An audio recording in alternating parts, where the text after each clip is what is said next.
Today we're addressing the issue of failure to vote fines. Have you been fined for not participating in that Voice to Parliament BS? Have you ever thought to ask a simple question about the fines that we receive in the mail? It says on it, apparent failure to vote. Does this wording seem odd to you? We either voted or we didn't, right?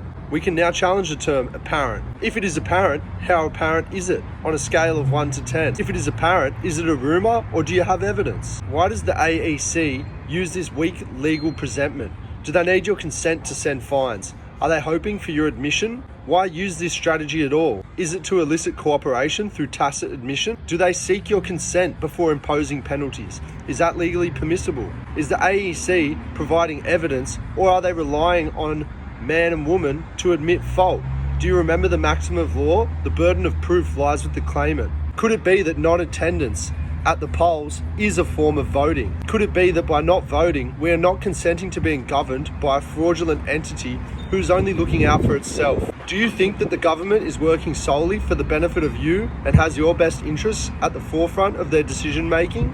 Who bears the burden of proof in these cases? The accuser or the accused? Have you ever wondered about the source of these Electoral Act amendments and their powers? Could the fact that they came from the Parliament of Australia and not the Parliament of the Commonwealth affect their legitimacy? Without proof to the contrary, we are within our rights to assume that those two are not one and the same. What are the implications for their constitutional validity? Can we find the Parliament of Australia in our founding documents? Or does it specifically state the Parliament of the Commonwealth? What about the Governor-General giving royal assent to these acts in question? Could it be that there is a parallel office not in line with our constitution?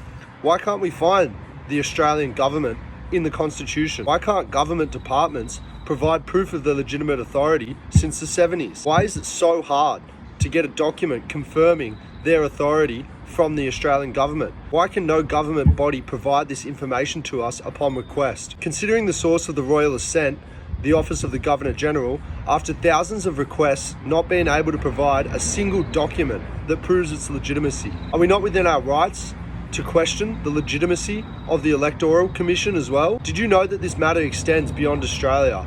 There's similar issues in the US and South Africa. One called An Answer from Judge Anna, calling out the imposters, the judicial system in South Africa, that discusses voting as a way to potentially enslave a population. Could voting be used to obtain consent, much in the same way our consent has men and women identifying as individuals or persons for control? Could voting be used in the similar way to the concept of a person as a way to obtain consent to enslave the population?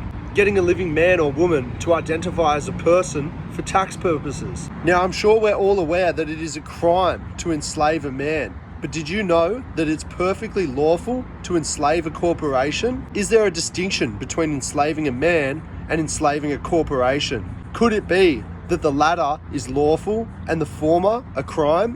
What if an archbishop was quoted saying he acknowledges the fraud and blames voting citizens?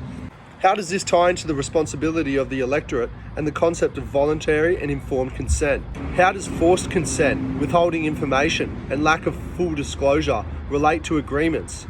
Did you know that our consent is one of the 7 parts defining a binding contract? If you don't have full disclosure, you don't have a valid contract. As we explore these questions, remember, information is powerful. Stay engaged and stay informed.